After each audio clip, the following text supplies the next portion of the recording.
Oh, ladies and gentlemen, wait a minute. We live. We live, baby. As you can see, we got a full house tonight. But wait, hold on, because I know what y'all thinking. Wait a minute. I'm thinking the same thing too. Before we get into it, y'all already know what time it is. Sir DJ, go ahead and play that theme song, please. Yeah, highlight. Damn, Melissa. Don't forget the real though. Yeah, yeah. I bet you won't turn me up. What's that you bumping? It ain't vibing hard enough. Hey, no. Check my playlist, guaranteed you ain't hit top. From the indies to the mainstream, bringing other stuff. Music talks from Dwayne and Janean. Run it up. Run it. Huh. Pass that ox. Pass that ox. Hey, Bobby, through you. Back on the scene, Dwayne and Janean. I'm bringing the facts, they know what I mean. Music comparisons, yeah, it's embarrassing. Up in the Ford, I feel like I'm Harrison. Back on the fast track, mighty and morphin', my name's Zach. Feel like a gentleman, top of my class, the legend. I'm feeling like 3 stacks. Hey, word to Aaliyah, taking it back and forth. I'm feeling so 1 in a million. I'm maybe like Travis McCoy, Jim. Ladies and gentlemen, what's happening? Y'all already know what time it is. It's your boy, your favorite neighborhood podcast host slash mediator himself, Dwayne in the building. And you already know I am joined by my oh so lovely, one and only co-host. That's right, you already know her as the queen of Clatchet, Miss Bougie Thuggin' herself, Miss Janean. What's up? Hey everybody. Hey, you already know you ready for the vibes tonight, cuzzo. I'm so ready. I see. It's already loud. There you go. That's what I'm talking about. Let that thing blow, girl. You already know. Hey, wait. I just need to know. What's usually, sometimes the listeners and the viewers, they see you sipping on a little something too. You sipping on something today? You just in the vibes I today. am actually. This is infused water because we're cleansing. Cucumber and lemon, delicious. Okay, we got that cucumber lemon today. That's what I'm talking about. Keeping it nice and healthy, baby. You already know what it is. And welcome to Pass the Ox, ladies and gentlemen. This is the show among shows where y'all already know what we do, man. We talk all things music. We get y'all music from all perspectives, from the artist, the fan, the listener, and of course, everything else that makes up this music industry. You know what I'm saying? And we are joined today by 2 dope guests in the house. That's right. This tandem reigns coming straight up out of my home state of Memphis, Tennessee. You already know what it is, man. Let me just say I had the pleasure.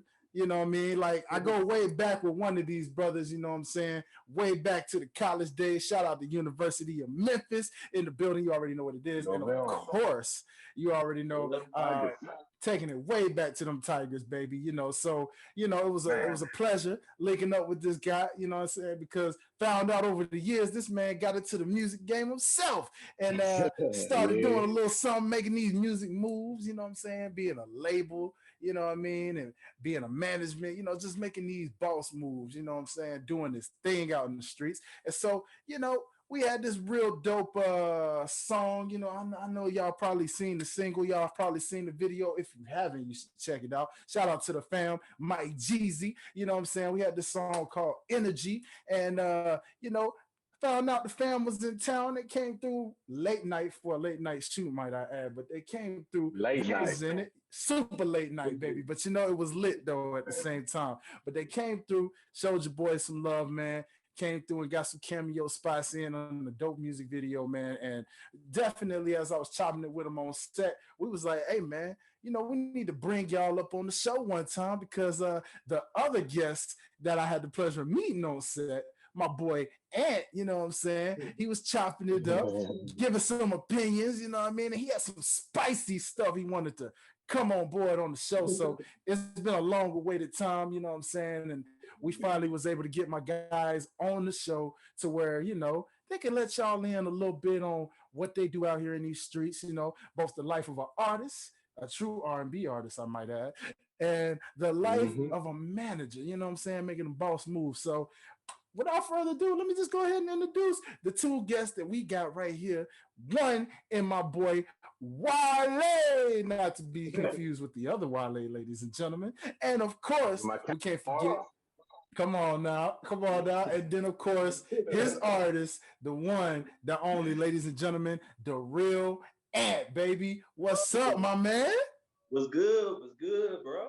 What's good, fellas? Welcome to the show, y'all. Welcome to the show. The How y'all big feeling pleasure. this evening? Good, man. Good. Real good, man. Yeah. Pleasure being in the show. For Oh, real. for sure, Appreciate the bro. invite for show. Trying Yeah, to get an yeah. insight about what we've been through. Oh, yeah, man. It's great to have both of you fellas on. Like I said, I know it was a long time coming, gentlemen. And hey, we're gonna have some fun, you know what I mean? And we're gonna get this thing going. Cuz though, you already know how we kick this thing off. So why don't you go ahead? I'm gonna throw the alley to you, ma'am, and let you kind of introduce this first segment that our listeners already know about. What's up? The first segment. So this is a segment where we share what's in our ears for the week, what has been on your playlists. And for me, I've been kind of all over the place. Let's start with I've been listening to a lot of Trey songs because someone here, I'm not gonna say any names, thinks that he can battle me in a fans battle. Shameless plug. Trey songs against Lloyd. So I just been trying to get my little track list together just in case, I gotta step into the arena. You know, Uh-huh. yeah. So Okay. but Okay. I've been listening to like some 80s like rock and roll music a little bit. Okay. Psychedelic Furs Love My Way. So I listened to that song like 5 times back to back, and then I just put the Pandora station on. I was listening to a whole bunch of other 80s stuff. I don't know the names, but it was a vibe. And Okay. and listening to Ant's music as well to get Yes. familiarized. It's a vibe as well. Come on, man. Come on. Okay, I see you, Cuzzo. All right, I see you. I see you. So, before we let the guests go, your boy, uh also kind of been in his R&B bag a little bit this week, you know what I'm saying? And not to mention any names, but a certain person was kind of disrespecting the artist by the name of Lloyd a little bit, you know what I'm saying? And a boy had to kind of get up in this thing and just make a list ready, you know what I'm saying, for this here fans battle. Cause I went through and was like, hey man, hold on, bro. It ain't that much of what you think. So let me go back and show y'all something real quick. So your boy Lloyd, man, he actually made me a refan. You know what I'm saying? I was already a fan of his, but man, I went back and found some jewels, boy. I said, okay, all right, Lloyd, I see you, brother. So it was kind of fun going through the catalog and seeing some of the recent stuff he got out, you know what I mean? And just kind of saying, all right, that should be a little fun list to make up. But yeah, outside of that, found myself vibing, just vibing a little bit to everything, man. Kind of vibed on some Afro stuff a little bit of reggae here and there. Found myself listening to Masego and FKJ, man. I got put onto them real heavy.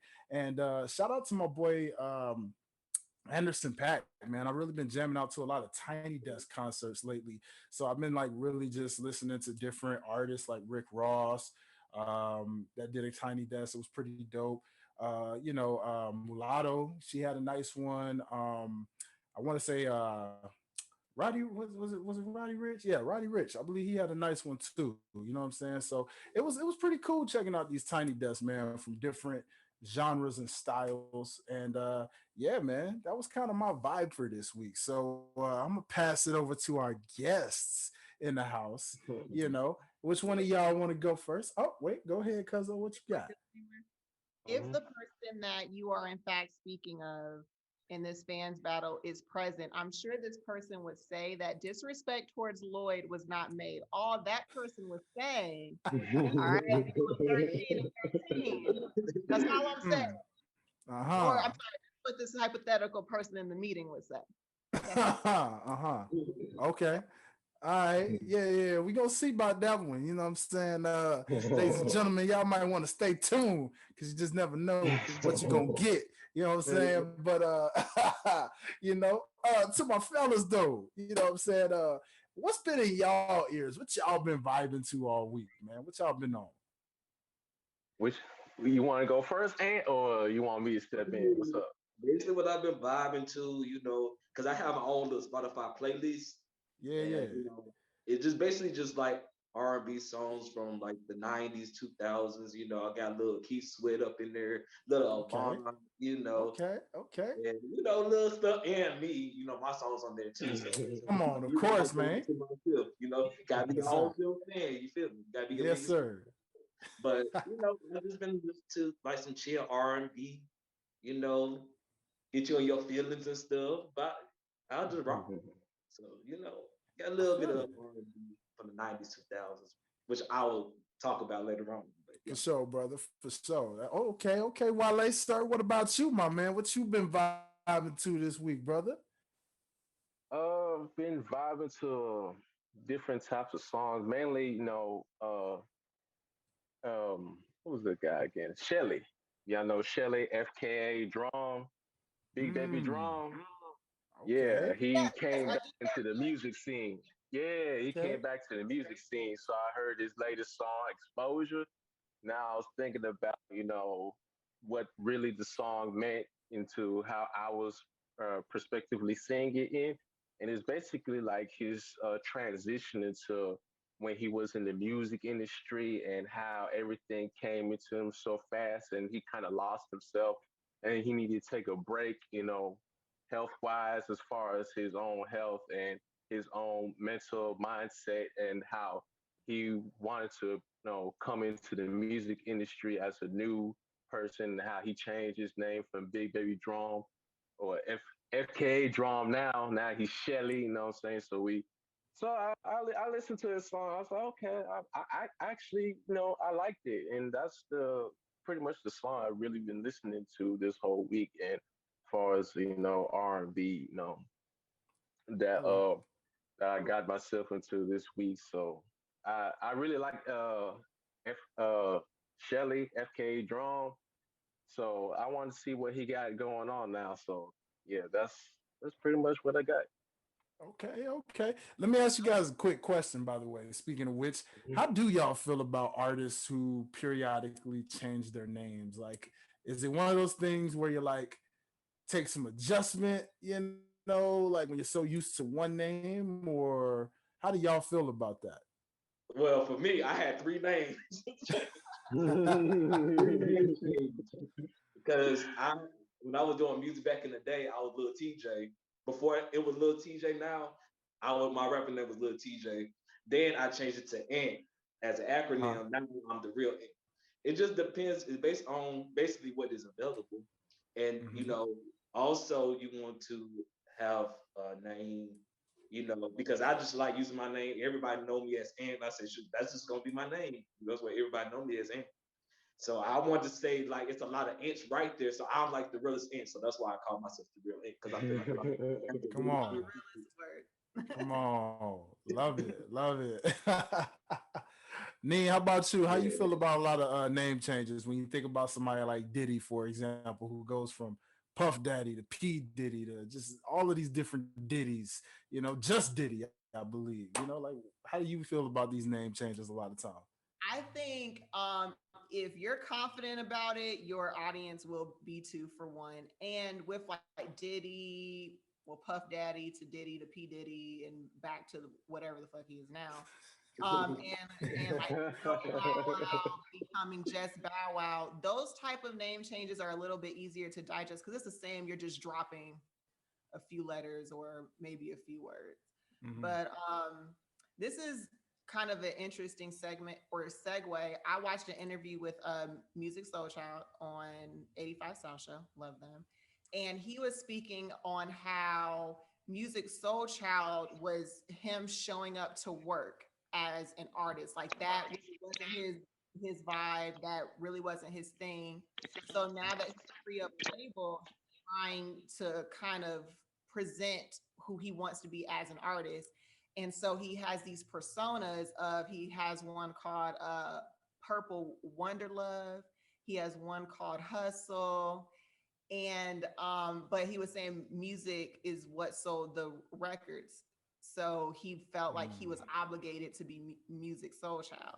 So I actually wanted to know with you all essentially being independent artists, do you ever feel the pressure to kind of present music that maybe your fans want, or do you feel comfortable presenting whatever you want to present as an artist? Well, I feel comfortable just doing me, like my first EP, I had some love songs, I had some sex songs, I just had, a twerk song that just hit 20K on Spotify. Come It on. just how I feel at the time. Like how I write music, I listen to the beat, I feel what type of vibe I want to do it, mess with a couple melodies and stuff like that. And some of it's a hit, some of it's a miss, but at least it's my music and it's my feeling of how I'm doing with that time. And the part of I know for me with writing, I if it could hit somebody, I'm doing my job. It just hit one person because I really don't do worry about numbers or nothing like that. I'm just trying to just create stuff, and you have people who rock with it, you have people who don't rock with it. But at the end of the day, it's my music and something that I love doing. Great answer. Mm. Yeah, no, I love that. I'd have to piggyback off of that and really agree with Ant there because it's easy to get caught up in waves and trends, you know what I mean? And it's cool if you try it here and there, but like your true fans generally like what you put out because they know it's you and your identity.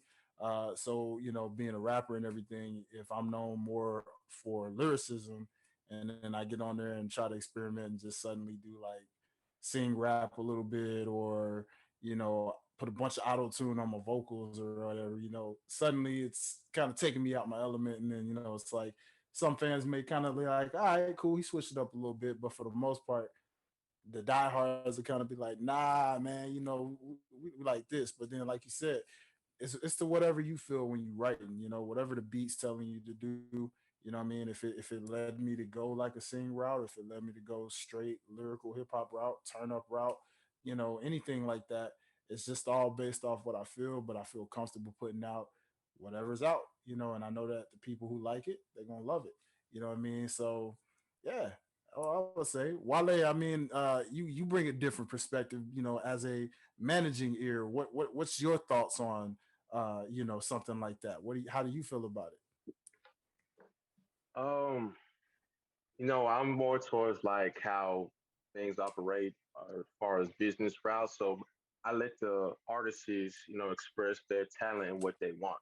So we do different types of test trials and all that. Well, so once they have a song that they want to release, after a song that they feeling like, okay, this is the one song I want to, say put out to the public, we go ahead and test run and see how the engagement is, and we see how everything is running. We see how people are liking. Let's see if this song, let's say they have like two, three singles that they want to drop and stuff. We have a little different space of how we operate and drop it. And then after we drop all three singles, we see which one that people feel like the most. Like me and Ant, you know what I'm saying? We go ahead and talk about every song, every time he drop a song, like which song is your favorite, which song you feel it, which song you like the most. And everybody kept on having their own perspective of songs that they like the most. We were like, oh, I didn't think that you was gonna like that one, or this song had most of the love too, or we say, yeah, I agree. You know what I'm saying? I feel like, yeah, I like this type of song the best. And we rock with the song that people vibe with the most, and we push that one as far as engagement. And then once we do that, we see the analytics and see how all that is running. And we find our target audience, and we find the people who are actually the real Ant fans. And once we do that, that's when we go to the next level and see like how we be able to engage with them more often, like through email, what I'm saying, or through like prizes, and we trying to come up with like different merchandises and stuff like that for them. So that's my pretty much my perspective on it. Yeah, it just depends on what the artist is vibing with, like uh, what type of song that the artists want, what I'm saying, to push out the most and see the engagement that it gets from the fans. So that's my perspective on it. Follow-up question, not to throw Ant under the bus, so maybe not him, maybe like another artist, but has there ever been a difficult time to where the fans and the numbers show that this song or this vibe is what we should be pushing, but the artist is like, but that was just a throwaway. Like I didn't even want that to go that far, and I would rather go this route. Is there ever a time you're like, well, we got to go with what the numbers say? I mean, being an independent artist, I mean, you basically can do whatever you want to do. Like if I want to do a song and I ain't feeling it, I just put it, I ain't trying to do this song. I just said like, let me work on this song a little bit more, go to the next song. Cause I have unreleased songs right now that I haven't even put out, which I do need to put out real soon. But I just have unreleased songs that I just recorded years ago and I still haven't put nothing out. But it's my prerogative, man. I'm Bobby Brown, bro. It's my prerogative. like that's the thing about positive being an independent artist is just if the numbers don't go right, oh well, let's do this song, or I'm not feeling that. I should release that not right now, probably like next year or so. I still got songs I ain't recorded in I get like 2 3 years. I got a whole bunch of songs. I just wait for the right time to do it. That's a good thing about being an independent artist that you can release whenever you want to. I totally have to agree with that. Yet again, speaking truth, Ant, because of the fact that Lord knows I've had a lot of songs that surprise me whenever I drop the EP or something, like songs you expect to pop that you personally like, and you're like, oh man, I know I bumped this like repeatedly to That myself. You shit know what I'm is dog. saying? And you like you thinking that's the song that everybody gonna pop. But then you sitting there and you find out through the numbers, you're like, hold up, y'all like that song? That was just a little. I ain't even really like that song that much. I just kind of made it and put it out, or Yeah. man, that was just something like you said, it was a throwaway, So y'all really like that, like, and I see that all the time. But that's the beauty of being an independent artist. You still push the ones that you personally love, but those throwaways you appreciate too because of the fact that if the fans are really rocking with that, then you say, all right, cool. I guess I can make a little visual for that. Then just since that's what they like, maybe they, see if the visual adds up with what they thinking when they see it. So like it's cool. You know what I mean? To appreciate the unappreciated tracks that we make, that the fans appreciate. So that's definitely an experience, definitely that happens common, which is so dope about the streaming era of music because of the fact that and Cuzzo, I believe we touched on this once before in an earlier episode where how you know hits are determined now through the streams where the labels used to just determine, oh no, that's the hit, even if the artist didn't Yeah. agree. Like, no, this is not a hit, and then they flop, and you're like, well, yeah, because you're picking songs that Yeah. I know won't hit, like, Mhm. and now the streaming verse can literally just play the album or the EP or the single, and they can determine what's popping, what's not. And at Yeah. that point, then okay, as the independent artist, that's the one we're gonna push for a minute. We're gonna do a challenge to that, or we're gonna do this and that to this. You know what I mean? So shout out to you streamers out there, man. Shout out to y'all. Y'all take control of the world right there. Back in my day, I had to go out, get off my edge. I had to go to the store to get a CD. Now you can just you hear Come me? on, man. Yeah, you heard me? We can sit back, relax, just put it out, put a night, pay for some promo real quick, and be like, all right, boom. Let the fans decide. mm. It All right, is. then. That's love. Gotta love it. Gotta love it. So, Mhm. Cuzzo, again, this is where we give you the reins. We're gonna turn it over to a little another segment where we talk a little bit about what's been going on in musical history. Not musical history, sorry, music entertainment. So Yeah. what's the word on the streets, Cuzzo? What's been going on through the week? So funny you mentioned Anderson .Paak earlier because I saw where Anderson .Paak and Bruno Mars are going to do like a collaborative project, and I cannot wait. Mhm. I'm so Yes. excited. It's like old school, like good feels music. So I'm Mm-hmm. super excited about that. Um, about the Billie Holiday documentary this week. You want Yes. to? Let's do. Well, it Yes. wasn't a documentary. It was a movie that was Yeah, a about little Billie Holiday. biopic. A Yeah. little biopic, a little something, something. And I was kind of hesitant about watching it the same way I was hesitant about watching Selena on Netflix now because I'm still caught up on the classics. So Mhm. I'm used to Diana Ross being Billie Holiday. In my mind, that's who should play it. So, but I went into it with, an open mind, and it was really good. It was really good. It Yes. was hard to watch, but it was really good. The acting was good. The way that they played out the story was great. Um, I thought it was very interesting that they started it with the fact of in 1937, the Senate considered banning lynching and the law did not pass. And Mhm. it's just like, we know these things, but sometimes you have to see it again, like just plain black and white to remind you, like, that wasn't that long ago. And this is what the history of the country is. Mm. Yeah, I have to totally agree. Well, first and foremost, allow me to say you were the one that told me about the original. I had no idea Diana Ross played her, so I now have to go find that one because if it's as good as you say it is, especially in comparison to this one, then I have to check that one out for sure. But from my first experience of just watching anything on Billie Holiday, since I was, familiar with her music, I have, I believe, still I have a CD of hers, like a essentials CD of like some of her greatest hits. So, I found myself vibing to her plenty of times over the years, and so to see this pick and see, the depths, the demons and the different fights. I thought about so many different things as I was watching this movie. As you mentioned, the time frame, of course, but what was very interesting was, well, one, when I think of her death, it reminded me of a certain rapper. Kind of reminded me of Pimp C a little bit.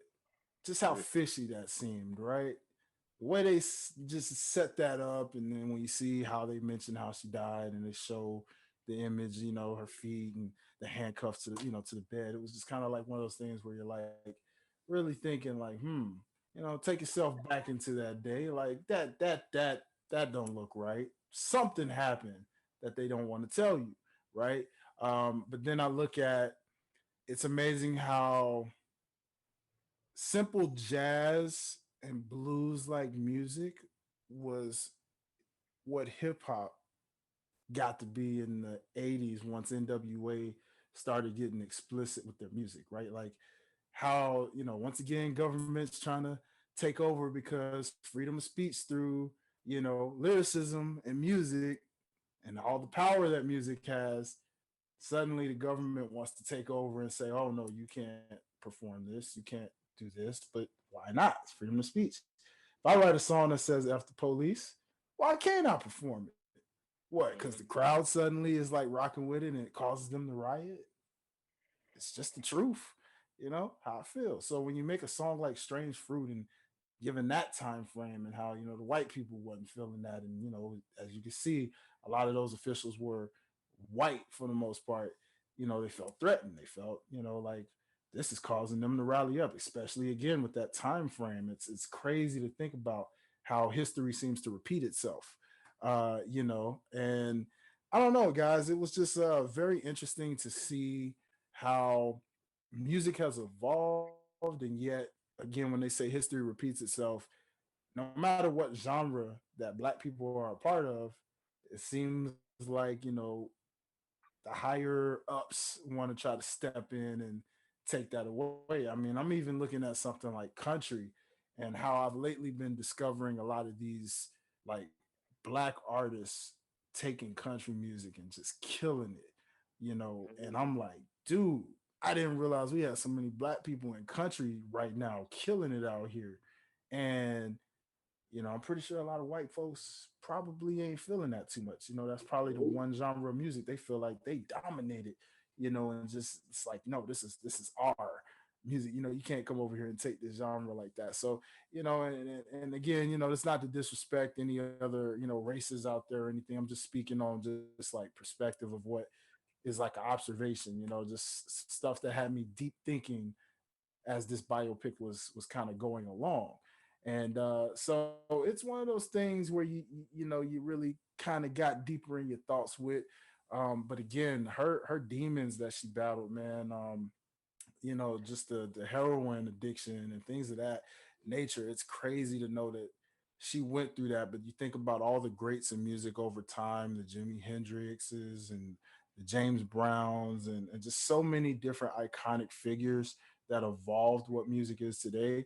It's crazy to know what demons they really battled behind closed doors. So, gentlemen, They, did y'all have a chance to check that out, or even just if not, like any thoughts on just how dark the industry can get behind closed doors like that? yeah. I haven't seen the movie yet, but I can Mm-hmm. definitely speak on how crazy and crucial it can get being in the industry. Like and now we've gone through so many adventures trying to get our music pushed out, even producing all that stuff like that. Mm-hmm. And we see how different people act when they get to a certain status and they want you to, do a certain some things that, what I'm saying, because they're so into the music industry that they move just like them and they kind of lost the sense of how who they were in the Mm-hmm. beginning and who they helped out in the beginning. They just got consumed on how the business operated, so they wanted to do the business that way themselves too. So trying to introduce that to us and try to move that way towards us, we feel like nah, that doing it that way isn't really that good. It's not going to be prosperous for us in the future, and it's just more.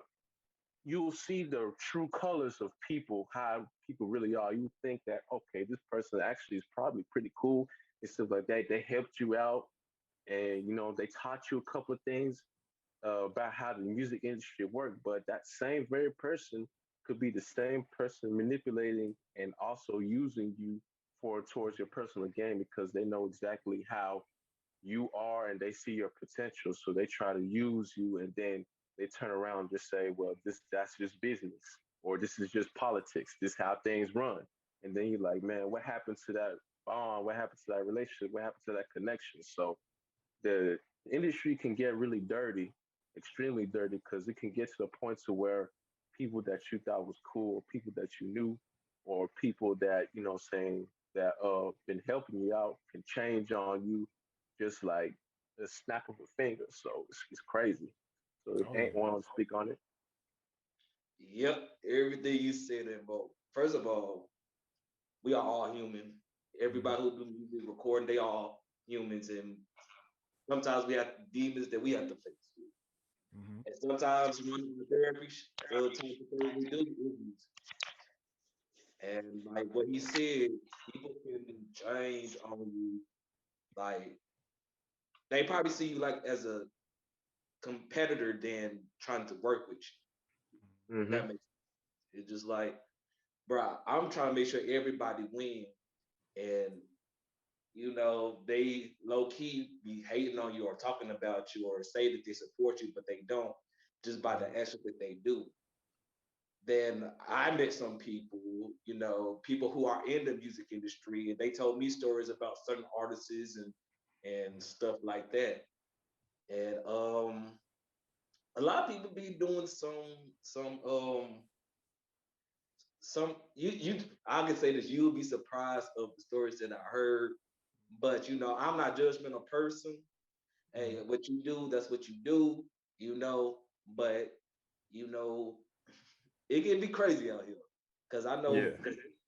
we've been scammed so many damn times. People, man, I thought they supported me or something like that. They talking stuff behind my back. And like people just said that, like people real deal say like, you my competition. I'm about to shit on you type shit. Like you Yeah. have people that are like that, and it's just crazy. And Yeah. I don't know. I mean, and people like them. It's crazy. I can tell you that. Oh yeah. Yeah. yeah, Yeah. Absolutely. Just it's know it's definitely a crazy. lot of lies in it too. A Oh lot of yeah. lies.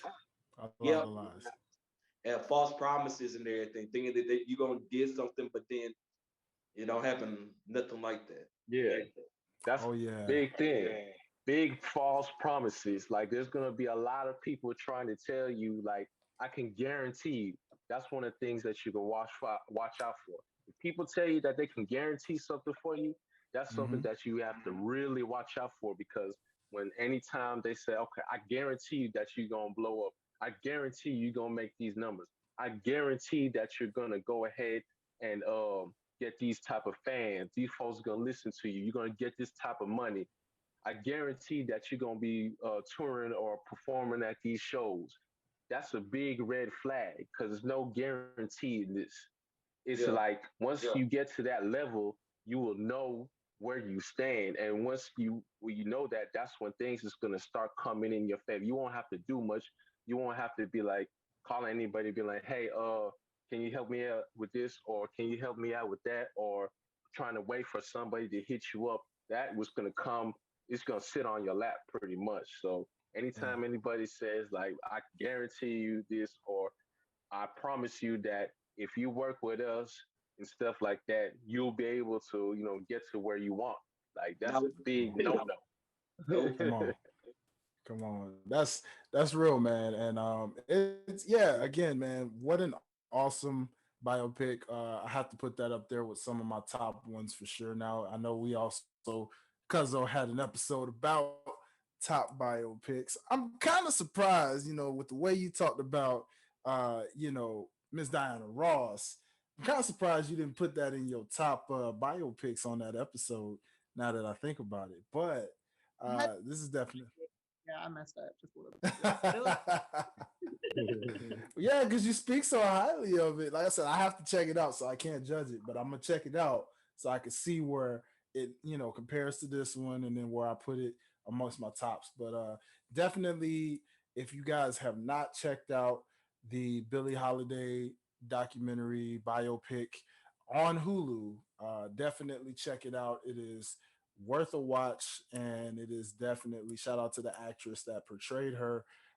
Did a really good job, really dope visuals in this thing. And again, it just makes you think, depending on how you look at it prospectively, it makes you think for sure. And yeah, moving on. Let's go ahead and real quick touch on a little music history in here before we get to our main event here with our guests of this evening. Real quick in music history, about 7 years ago, a certain group, a certain trio by the name of the Migos released their mixtape titled No Label 2. Now, as we know, the Migos are definitely a influential group from the north side of Atlanta. You know what I mean? North, north. Uh, and they definitely were game changers for sure.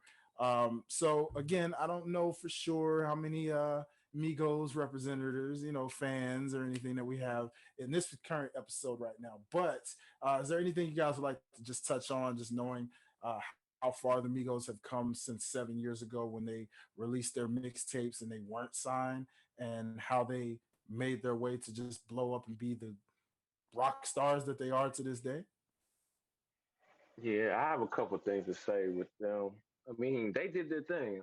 I'm not gonna talk bad about what they did, anything or Mhm. not or whatnot, but they definitely did their thing, and they definitely paved the way to a generation of new rap and all that and good stuff like that. Currently, right now, I know that they supposedly be working on Culture Three, all that new album that they trying to work on, and also I'm hearing from the grapevine that they've been kind of falling off, you know, because yeah, through a the lot of because grapevine. My goodness, the yeah, tea. the Oh. grapevine they kind of falling off a little bit because I understand like a couple of songs that they came out with singles and features, but judging from the past single albums that they uh recently dropped through all three of them singly, it didn't go exactly how it was planned. They pretty much kind of flopped. So Mm. from then on, it just all they were doing was pretty much features. The only person I would say that had been doing their thing the most is Quavo because he understood the game more than his relatives because he knew exactly if he's still working on something, he would go ahead and do a lot of features. And also he'd do features with different genres as well too. and so that made him more relevant. Offset started doing the same thing too. But Takeoff, nah, he seemed like he just sticking with his own, his own little way, which is understandable. But this is my perspective. This is the music industry and how they come about is when you stick with a certain genre for a long period of time, that's what your fans gonna know you about. But if you reach out to different genres, you're gonna gain new fans from different countries, different cities. And when you go through that route, you'll be able to gain more fans who will listen to you more. That could help your numbers out more too as well. I'm just talking about it business wise. Me, artist manager, I do my research, all that. Come on. So that's my thing as far as me goes. I know they've been doing their thing, and but currently right now, you know, they're still like in a loop kinda. They like stuck in a little ditch, like what we gonna do now before Culture 3 drop, you know what I'm saying? How we gonna get our name up there, you know what I'm saying? How we gonna compete with these new artists that are starting to come in or trying to rap the same like they are too. How are they gonna stay relevant? That's the big question right now. Hmm. Very interesting insight there, man. I'm pretty sure our producer Derek is finding that very intriguing in terms of a hot take there, as we like to call that. That's going to be interesting and something we definitely keep track of. I know Janine's definitely keeping track of that one for sure, because again, they're pioneers of the North Side. A lot of North Side Atlanta rappers are being put on the map now thanks to the Migos. So this should be very, very interesting to see if that's the case. And you have anything to add about that with the Migos or anything, my friend? Uh, Me and Wale actually talked about this. Um, Let him get comfortable. Come on. I'm a real Bone Thugs and Harmony person. I grew up with, Mm, Hey. okay. and that's all I'm gonna say. I respect they music. They got a lot of that stuff. Especially in college. At the U of Mhm, M. They got some hits like they have their hits. mhm. But yeah, they. I'm sorry. I was born and raised up north, so I grew up with Bone, like Yeah. Bone Thugs and Harmony, like Come yeah. on.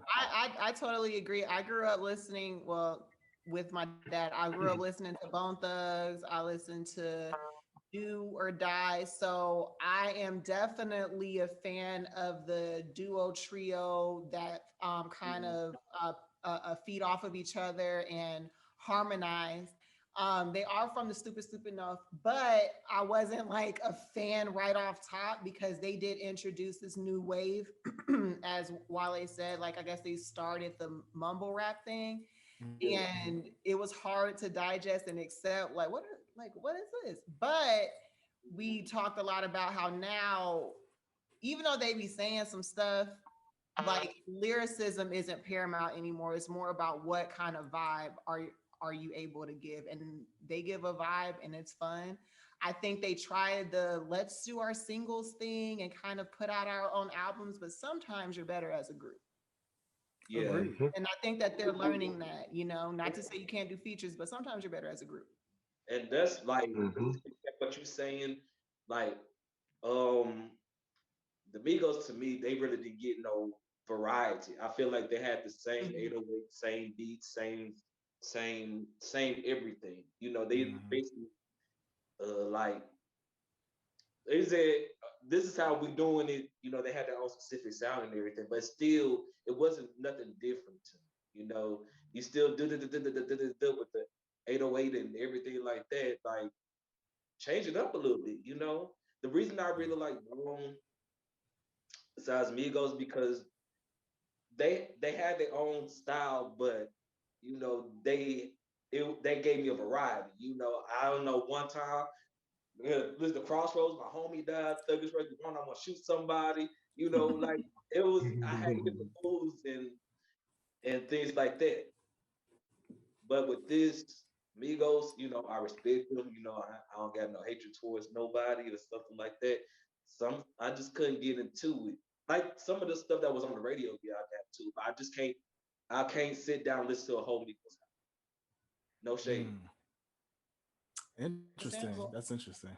I love those perspectives, and shout out to Cleveland, definitely for Yeah, we sure, know how we and rock. the Midwest, baby. Now, y'all give me some interesting perspectives when we talk about fans battles. Shameless plug yet again. Shout out to our sideshow on OTS known as fans battles. A lot of you listeners out there, or a lot of people from the OTS group, let's we need some of those. We need some of those group versuses out there. You know what I'm saying?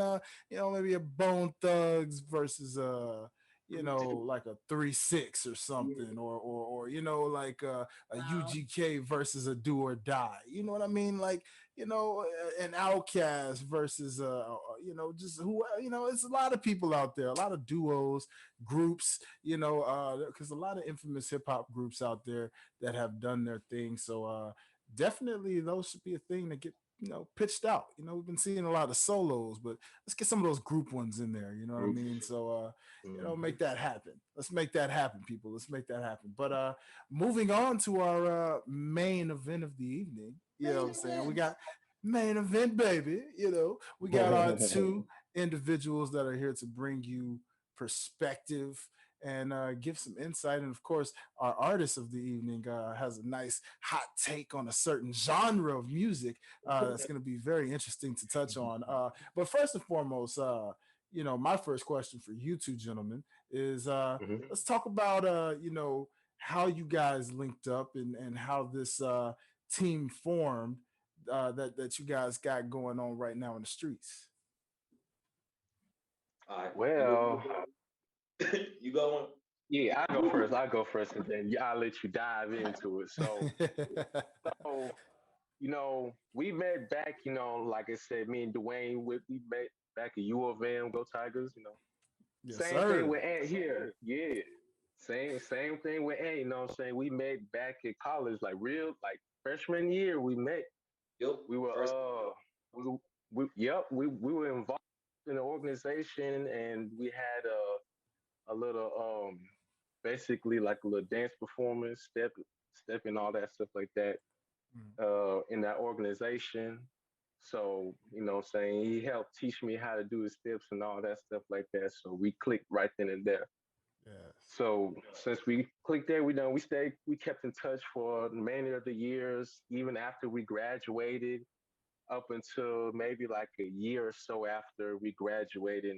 We were checking on like what we gonna do, because he moved to Nashville and I was still in Memphis, all Mm, that good shit. So it got to a point where he came back, to Memphis. He said, man, he wasn't going through the Nashville vibes like he wanted to, so he was gonna figure out what he wanted to do as far as career. So I said, okay, cool. So later on within the year, this is 2017, by the way. Later on the year 2017, he was going through job after job. He said, man, wasn't even feeling all this and all that whatnot. So I said, man, just go ahead and do your passion, man. Do what you wanted to do. Do exactly what you felt like, because music was all you knew. Like ever since I met, like I knew that you had music. You even showed me your lyric book and all that stuff like that. So I said, but go ahead, do that. And he said, all right. And I say, so when he thought about that, he said, okay, how are we gonna do this? I said, okay, I'm gonna go ahead and manage. He's like, what? He said, man, you just tripping, man. You're not even doing it. So I did my own research. I did my thing. I figured out how the game worked. As much as I could. I figured out how to manage and see different perspectives. I researched different managers that mm, were in the game too, who are in big labels that manage big name artists. I saw how they did and everything. So I came out with different details and steps on how we're gonna get started. And he was like, "Oh shit!" So he actually serious. I thought he was just playing. And so yeah, and that's how we got started. We basically came up with a game plan. He had some couple of money saved up from the jobs that he was doing. We would try to figure out how we were going to get him started again to the studio, seeing how he was gonna go ahead and get his name, just basically the basics and all that stuff.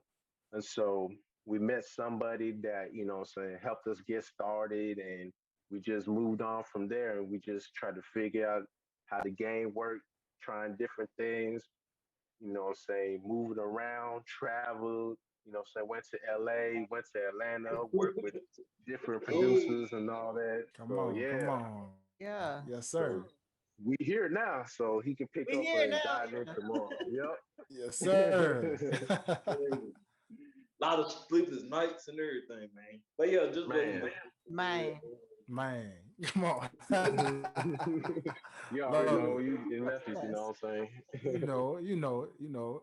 So, and care to pick up where Mr. Wale left off on your end and how that was, like you said, just realizing like, you know what, this ain't it, dog. I need to go and chase what I want to do, what I love to do. Like, what was that journey like for you getting to this point? All right, so since I've been working with kids a lot. I was teaching. I was just working with kids and everything like that. I love working with kids, but I hate doing the job. If that makes any sense.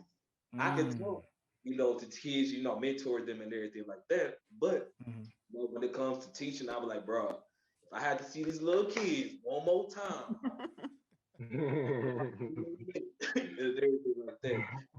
I was just going with the flow. Like I've been working since I was 14, and I just been working nonstop. So I had to work ethic and everything like that. And I had to, like when you said it was 2017, I just got fired from a job, and I said, what the hell am I going to do? And I said, I'd be damned if I'm about to go back and teach these little kids. I love Love the kids, however. love it. Come on So, now. me and Wale was talking and everything, and he was like, "Yeah, do your passion." I said, "Man, let me start music." Then I thought I was old. I said, "I'm about 25 years old. Why the hell am I about to start doing music?" I did music. Like I started recording when I was 14. Mm. Then I didn't do my album. Please do not Google me because it's on YouTube.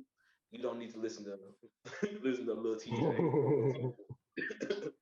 But Everybody's gonna go do it now, right? Like, don't do it. It's on YouTube under Little TJ. You just gave us the whole. Big facts. like because the reason I got into this is my sister, she's a rapper. She had her own little album out and everything. She's 2 years older than me. During that time, she was 16 and I was 14. And I was like, man, I want to rap too. She can rap. And like that was my first time being in the studio. And I said, oh shit, I actually sound pretty good. But then on the flip side, I've been in choir. I'm choir. I've been choir since third grade all the way up to college. So I've been working, doing choir stuff. So music been in me. I have some people that's actually in the music industry that I know. And I found out that we can and stuff like that. And from there, and I said, "Well, you gonna be my manager, bro?" And he said, "Yo." They came by, had a highlighter and all like a big ass of papers and stuff. And said, "All right, let's get to work." I said, "Oh, That is so dope. Oh, he was like, oh, he's serious. Yeah, we in work. With Yes, the sir. highlighter, I knew. I knew it was over when he said highlighter. highlighter and everything." So from there, man, it just been the two of us. We was traveling. We drove from Memphis to LA twice within 2 years, just trying to get my first beat. That was crazy. Like it was a That 30, was. 35 hour, and we drove that junk straight, and we slept in the car. like it was. Wow. We got Yeah, some it was a stories. big struggle. Crazy. We got some stories for you, and We got stories for days.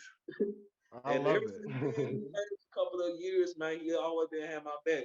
During a good time, my frustration side because I'm an Aries, I'm a fire sign, so Me like too, Aries. Aries gang. What's your birthday? April 9th. Oh, yeah. I'm March 31st. Oh, Yup. okay. Oh, April okay. April Aries are a tad bit different, but we ain't gonna speak on that.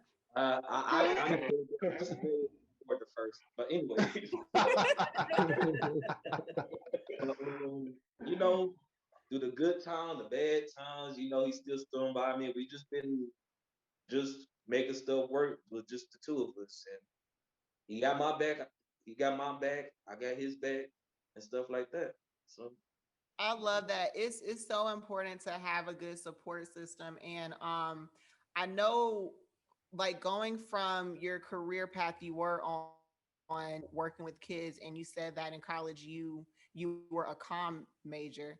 So what was it like for like your family and friends outside of Wale when they found out you weren't going to go that route anymore? You were going to start focusing on the passion of music. oh bro. What was it like? Come on, because you know it's always them folks. So yeah. Yeah. Um, it's just like they were supporting, but they like in my family, you have to work. Like you have to work a 9 to 5, work, Monday through Friday, get your weekend off, basically work until you die. You know, Hmm. that's in the society that we are in right now. So when you have parents and everybody, friends and stuff like that, you know, it can actually damage your spirit. I said, damn, I sure do need to pay these bills and stuff like that. Then, you know, it was crazy, but when they started seeing me grind, I guess they have to look for themselves. Is different from actually speaking it than somebody actually looking at it. Yeah. Because you know, after I did my EP and we did that trip to LA twice and drove Mhm. down there, they seen like the determination that I was doing, and like my family is something. Let's just say that. And Understandable.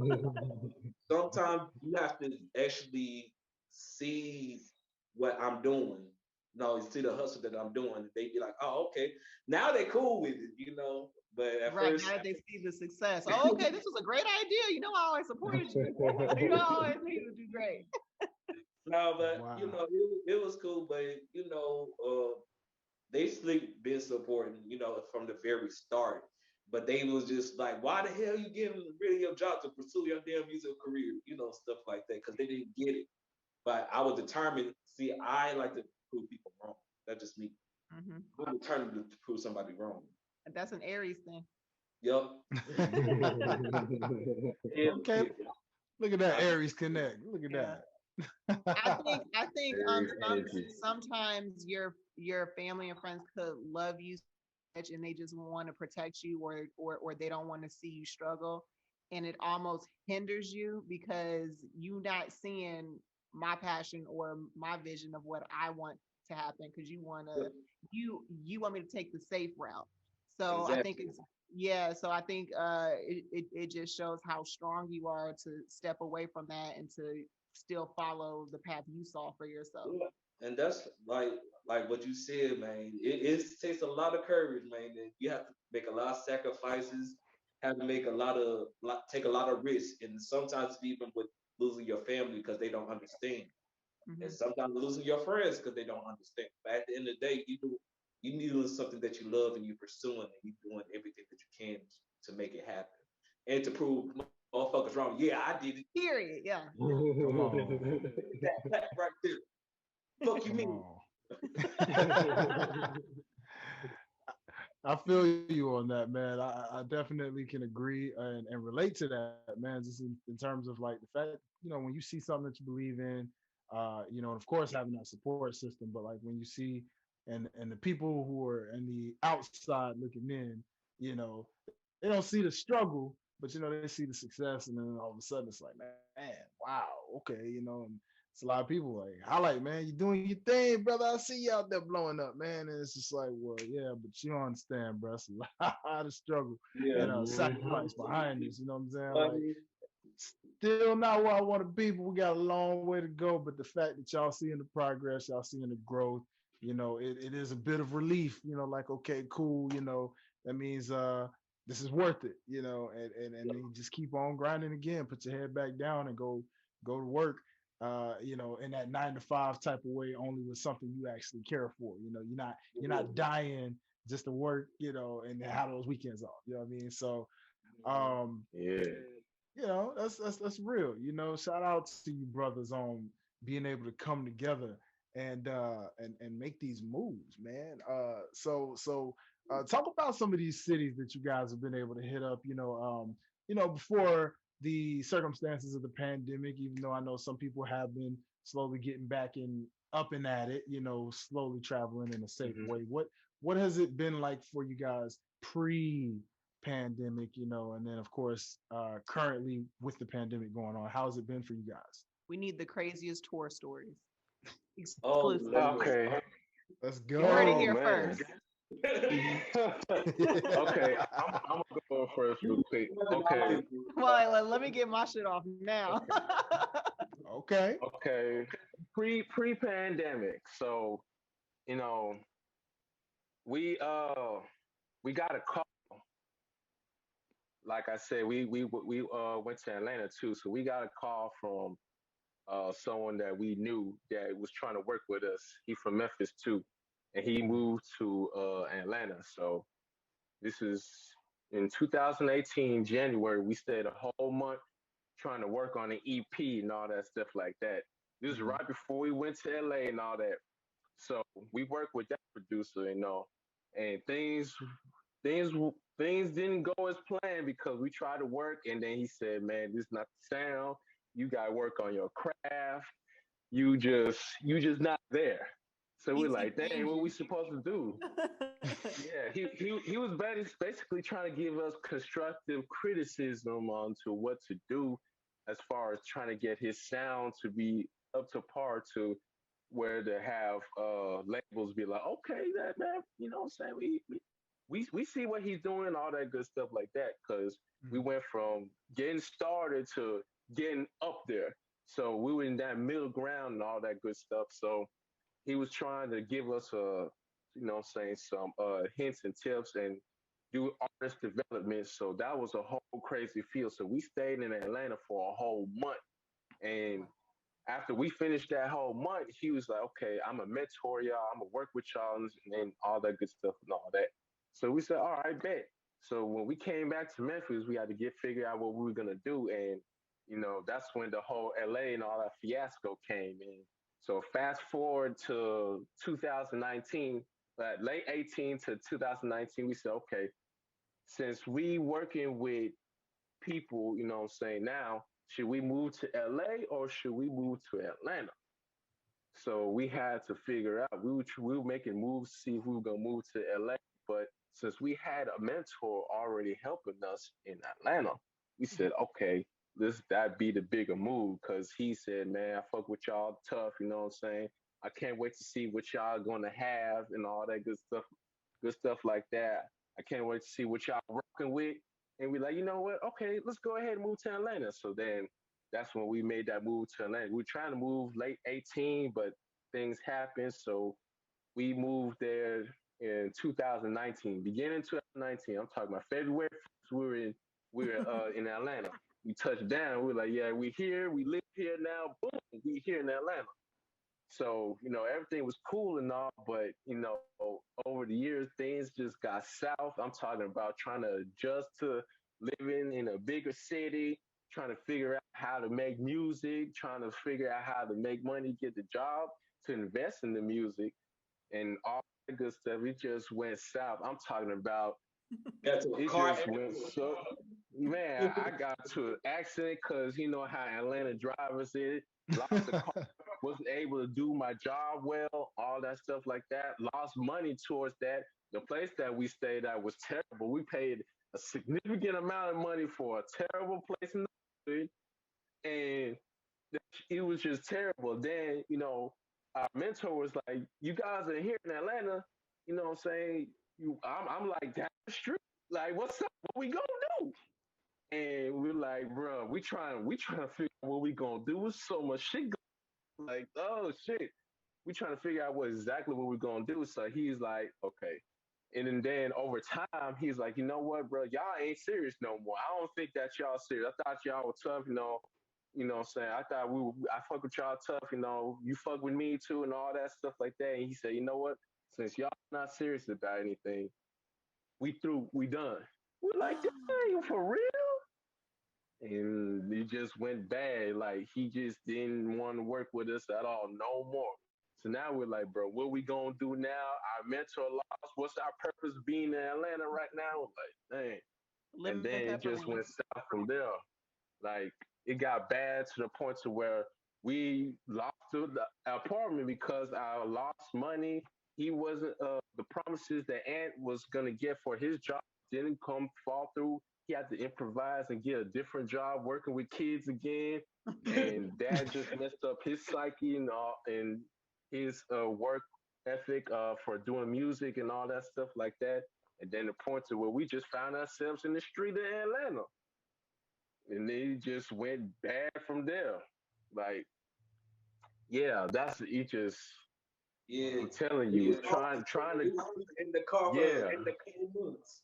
we were still working. We were still working, but we just didn't have no place to stay. That's what it was. We were still working, and then we were still trying to figure out how we're gonna do music.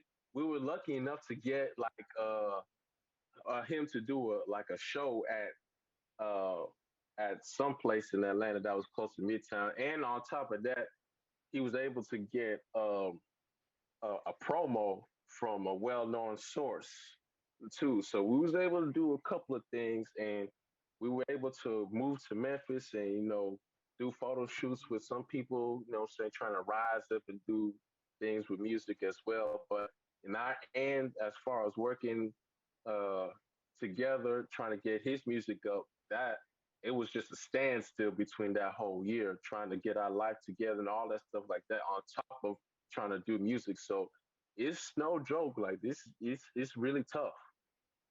So if ain't one you want to pick up on what happened, I want to get back on Oh my boy. people for that. But yeah, it was just like what he was talking about. We was homeless for a good 4 months. And he had to go to work. Then when he come back, he dropped me off at work. Even prior then, because we parked our car on was it Spillman? yeah, Spillman. Spelman, yeah, it was like close to Spelman and Clark Atlanta. No, it was Spelman. It was Clark Atlanta. Clark. It was one of them. And that's what we It slept was at. Clark Then Atlanta. early in the morning, go to Planet Fitness, take a shower, work out. Then we go to the library to charge up our phones. Then from the library, he had to drop me off because I had to work, and I was working like 3 or 4 hours working at what I was working at? Oh, the YMCA. Uh, and from Yeah, there, Martin. Yeah. when I get off of work, we go to Starbucks to charge it up because they close at 9. Then um then from there we park the car and go to sleep and just did it every day. Yep. Yep. That Mm. was the routine. Like the routine was basically 4 months. wake up in the morning, go to the gym, saying wash up, shower and all that stuff and Planet Fitness, shout out to Planet Fitness for that. And So That's my them gym, so motherfuckers, I'm not gonna cancel them now, man. That's what's up. man, there was a pull through. Then, Right. drop them off at work and then I work too between that time. And then after that we either go to Kroger or Starbucks. Starbucks and chill there for the time. And then yeah, that'd be the routine. That was the routine the whole time. And like, That's yeah, wild. it was crucial. Yeah, man. we try to tell like when we tell people about this music, anytime people say, "Man, I'm serious about doing this music," I said, "Bro, it depends You on how better be. serious you are. Are you Right. are you willing to risk like even on close to your own livelihood of how you live for this? Your Like, comfort. are you willing? Yeah, your own comfort. Are you willing to risk that? Because it can get that low. Like that Mm-hmm. was our lowest point before we rose after post COVID. Because after that, a whole bunch of things happened. Like after we had to come back to Memphis, I'm saying Jackson, because surprisingly he had his one of his songs playing in Jackson where he stays at right now, Jackson, Tennessee. They playing and they know him everywhere. All that you walk around, they say, "Oh yeah, you that dude that got that song on the radio." All that. So we figured, okay, Oh going no. back home, you know what I'm saying, would be good. Yeah, going back home would be good to go ahead and get the people, get more fans, the Jackson fans, get more fans to saying be around to the things that he's going to have for them, like different shows, different events, all that. So he said, you know what, it's actually a good idea to go back home. So that's the reason why we came back because our livelihood wasn't good. But at the same time, it was better off if we got a place over there and to stick with getting more fans in Jackson rather than going to get fans in Atlanta because it's just like somebody had told us. It was just like jumping into an ocean with all sharks around when you're just a small little flounder. Mm. So you trying to jump the gun, you gotta start small. So we were like, Atlanta is damn, we super did jump the gun. competitive. Yeah, And very and competitive. and then I think it's so interesting your story because I hear a lot of artists say they actually get love or they develop a following outside of their hometown, and then once they blow, that is when everybody at home. But for you, it was the reverse. Like you could have just stayed at home and they would have, But it is a part of your story. Oh yeah. Yeah, not well, you close, not necessarily because it still works the same way because we still at this time we get some love from Memphis and Jackson, but not a lot. Like we go Mm. to I if we digress. go to like LA or Atlanta, they're gonna be like, oh, for real? Because I remember when he was performing, people wanted an encore, but he's like, nah, that's all y'all gonna get. Yeah. Two shots of tequila, and I say, man, let me just because it was just acapella. So I say, yeah. And they say Oh, that's it. And I say, yeah, yeah, that's it. Right? you got to pay for the rest. You got to pay me for the Right. rest. You know what I'm saying? I had a long day because we went there and I got straight off and I because actually if you go on my Instagram, I did the performance on there. It's on my Instagram. And, I was still in my uniform, like I was in my YMCA polo. I just got off of work and they had like a free like they do on Thursday they do Like they an have a open mic. yeah. And I did it. And I was still in my uniform, my khakis and my polo. And I was singing something. And I said, yeah, I'm tired. Y'all gonna get this first verse. And I did an acapella. Everybody was clapping. They said, is that it? I said, yes. I'm ready to go home. I'm ready to That go. is all. I'm ready to go. That's real, man. I love it. I love the that's an amazing story and just knowing definitely inspirational to a lot of listeners and I know me and my co-host for sure can relate to that even in this world of podcasting as well because of like how much time goes into creating a show, creating a platform like this to bring artists and like you guys onto this platform and you know building listeners, building a consistent fan base, building so much more on top of other side shows that we have within this podcasting realm and this media production as a whole. So, it's so much just with anything that you truly love to do, that you truly want to do. It takes a lot of sacrifice, a lot of ups, downs, disappointments, letdowns, but then also true sacrifices, because I know living out the car, man, that's got to be killer on the back. You know what I'm saying? The It neck, the sure was. back, you know what I'm saying? Yeah, like, You know, yeah, just make trying to get a real good sleeping position where you can fully get a good night's rest, and probably getting cold Hmm. nights, where you like, oh shoot, man, it got cold up in here, Yeah. like, you know, Yep. like, Like bruh, it's just, the thing you is, just like, man, the thing is, we used to it because when we was in LA, we was sleeping in the car. Car When we too. mm, Hmm. the End Chronicles, we was sleeping in the car during that time too. So, I Yep. just didn't know how to maneuver it. Y'all got out the mud for and I'm so We glad that you did. guys actually I'm glad y'all took the move to do this in Atlanta versus LA because I feel like LA probably would have been worse. I've heard a lot about LA in terms of cost of living and what their minimum Hmm. is out there. So it's like if it was like that here in Atlanta, Lord knows what those stories probably would have been like had you guys decided, okay, you know what, we will make that move to LA instead, because You know, you're talking about. that LA trip was funny as hell though. That shit was I do believe it. Oh, I believe it. I believe it. LA sounds like an experience that's always just gonna have fun times and fun stories for sure. But man, definitely. I remember Ice Cube actually said this. One of his like best advice given to up and coming artists, and of course this was like a back in the 106 and Park days, but it stuck with me over the years because I remember he said, I don't even think I did music at the time, but he told artists like, if you want to blow out, if you want to blow up, start locally. You know, get a community, locally with around you, because when you got a whole community behind you first, then next thing you know, word gets around and then you start blowing up and you're dominating other sections within your area. And then before you know it, it just becomes this big wave and then you really start catapulting. So again, as my co-host lovely put, you guys definitely got that effect in a reverse way, but it still worked, very well for you guys. You know what I'm saying? what's Like, so funny, like mhm. recently, I check my Spotify stuff. I'm just well known in Canada. So like I get more love in Canada than United States.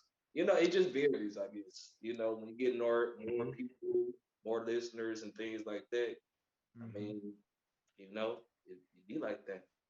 Oh yeah, man, and they definitely say a lot of artists blow up faster overseas than anything else. So it sounds like a trip to Canada might be that next move, fellas. If you can take the I cold, love you Canadian know. bacon. Yeah. Trying to see what that maple syrup be about.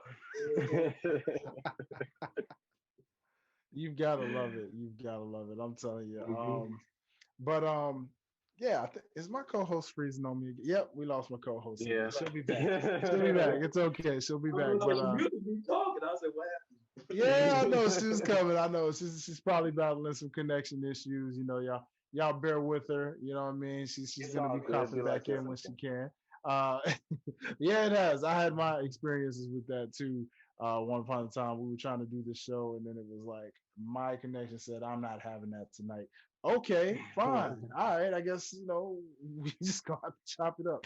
But so, and now that things have been readjusting for you guys as the artist and the managing duo through this pandemic, and things are starting to look better on the uproar.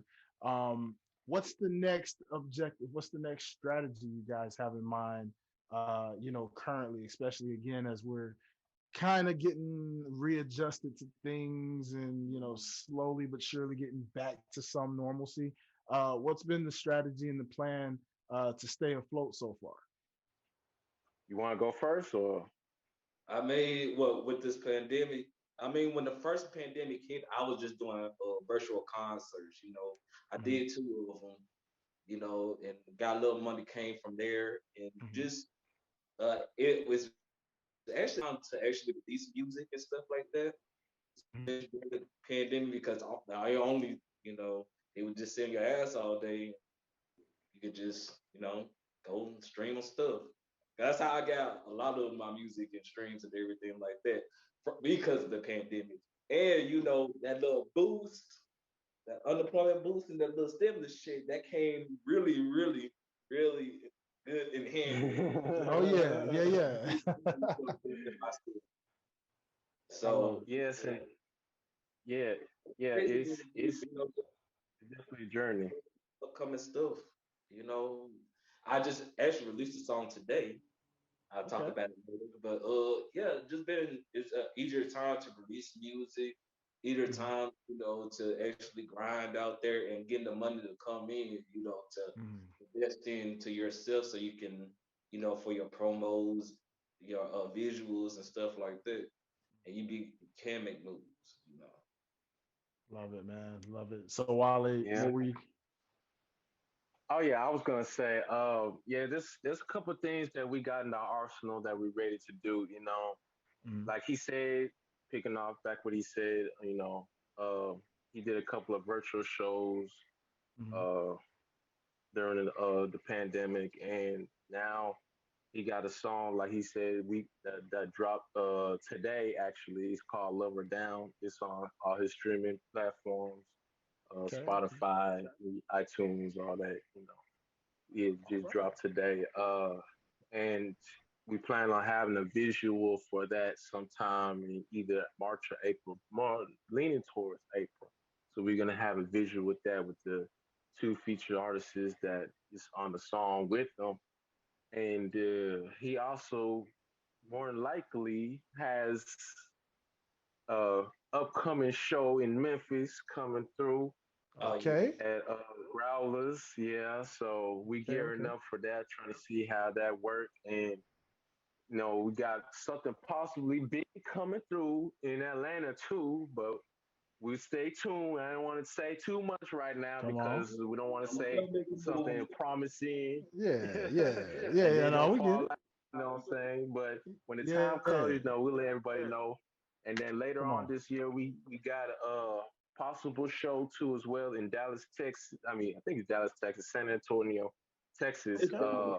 But either way we're going to a festival. It's called Loud Fest. We're going to a fest, you know what I'm saying, festival. So we're gonna go ahead and start, getting some more fans and Yes. putting ourselves out there in the never. map, getting networking. You know how we do. We went to LA, Atlanta, we're going to Texas too. We're Hmm. gonna start traveling around the place, networking, connect with people, do features and all that good stuff, whatnot. So yeah, we got a couple things planned. So we're moving. We're moving. We're Love it. doing things out here. It's lit. That's what I'm talking about, baby. Y'all, hey, that's what I love to hear. Not allowing anything to stop the show, continually going and making the best of every circumstance. Much like what we did here, man. We took a pandemic. We decided to, make the best of it, take the surroundings, and the strongest of the strong definitely managed to take a situation like that to their advantage and say, okay, we're gonna create some things. So I definitely salute you, brothers, for this and what you continually continue to do. So let's go ahead and let's go ahead and bring this up, and because I know you've been really wanting to touch off on this, my friend. Now, when so when we were on set, you know what I'm saying, we was cooling it on set. The theme was set. We was out there just vibing, and you had a nice opinion on the state of R&B music of today and today's artists who have this blended style that they consider to be R&B. And you were very, very passionate with your opinion, sir. So right here on Past the Ox, go ahead and lay out those spicy hot takes on what you feel and how passionate you feel about today's R&B. I mean, I grew up in R&B like 70s, 80s, 90s, 2000s, 2010s. Like it just recently, I just feel like R&B now is more hip hop than R&B. It's more trap type of R&B. I feel like the R&B now it don't have the essence of what R&B truly is. Mm-hmm. You know, it just like you just put on auto tune, a good 808 and shit like that. It just feel like it's something that you can groove to, but nothing you can feel. If that makes any sense. Mm, yes, I know what you mean. It feel like it lost its passion. Just to be honest, that's just Mm. my. I can see where you coming with that. I was listening back to a lot of the older R&B from mid 2000s and 90s and even late 80s, right? Like um the stories that are told in R&B of that time like make it so epic. You know what I'm saying? Like going back to a guy like Lloyd, for example, when I was listening to his catalog, and I just realized like how smooth he is with his tone and his confidence, but how a lot of his songs just got that storytelling feel where you realize it's R&B, it's groovy, but like it's telling you a story, painting you a picture, which now kind of has the today's R&B seems to have like just more of a vibe, like a wave, like you mentioned, just kind of where you can't really tell you like, okay, this artist is dope, but are they considered R&B or are they considered Yeah, hip and hop? What are they? that's the hard thing about it. You can't differentiate, what's R&B and what's hip hop now. You know, Yeah. back like in even the 2000s, you have a certain R&B artist. You can say, okay, they are R&B artists. They are not a Mm-hmm. rapper. Like my rapping and my singing is two different entities. I don't try to intertwine them, you know. Mm-hmm. And like now it's just like it's just not. It just don't hit. To be honest, with you. I can see what you mean there. When I turn on the radio and I hear like it's like it lost its feelings, especially with male R&B artists. Mm-hmm. It's like they lost their feelings. Like I mean, I don't know if I consider Drake as an R&B artist Mm-hmm. because sometimes he do be in his feelings. He got the essence of the R&B, and Mm-hmm. I fuss with Jack because I think he like R&B. He's kind of iffy. I just put him in the middle. You know? Yeah. But like when I turn on like stuff, like let me get a R&B artist. Like when I listen to Avant Mm-hmm. and I'm thinking, "Don't take your love away." You heard that Mm-hmm. song? Don't take your Of love course. away. Don't take your love away from me. I need you to. Come on. When this song came out, I said, "Damn, you know, I feel that." Like if like let's say if I break up with somebody or Mm-hmm. I have to break up with somebody, I know a specific song. Get my little crown right here. Mm-hmm. Probably chill back and say, "Damn, I feel you, bro." Like, man, it got you feeling some type of way. You know, just the words that they saying. Mm-hmm. And like right now, I don't think they like love songs or nothing like that. You know, and it Yeah. just a vibe. You know, it just a vibe that you could just vibe Yeah. to. Now, let me ask you. You brought up Drake, and I'm curious to know, do you do you think that guys like Drake and Chris Brown are guys for the? Do you think they're like the reason why a lot of R&B kind of has that hard to tell vibe to it now? Of are you a rapper? Are you an R&B artist? Like, what is what is going on? Like, do you I think? mean, I mean, like well, I could speak part of Chris Brown because I've been fucking with Chris Brown since running, and everything like that. And I seen how the during the time when he was doing, a lot of stuff like that first album, that was my shit. That first Mhm, album, that was the shit. Then I see basically how he maneuvered through the industry, and now that he making music right now, it's starting to be more hip hop because I feel like hip hop is like the main like hip hop is like pop music now. You got mhm, pop music, you got hip hop, and everybody trying to put kind of crossover and trying to do that pop, trying to hip hop, but mhm, it's like it's a little dab of R&B. It's hard to explain. mhm, It's just like hip hop is more straightforward, so it's gonna make R&B songs sound like hip hop songs. mhm. Well, rap music songs. Yeah. So that's the thing that's popular because I know in the industry they just go off of what's on the top team, like what's on the Billboard top team, and they just basically make music based off of what's hot right now. And what's actually hot right now, that's basically it is hip hop and pop. You know, So it just how they maneuver it and just that's how you supposed to sell out. That's how you get to the top and stay at the top. Well, that's why people get number ones and have a longevity career because they look at that billboard and say like, what's hot right now, what's not hot right now, and just that's how the game is. It just you just not know. You just have to learn the game. But Mm. I don't know what I would put them as. So I just say other. Well, to my co-host, again, I know you were just joining us back again after, Technical difficulties, Marco. yeah, it's okay. Look, welcome Be back. like this sometimes. Welcome back to the field with us.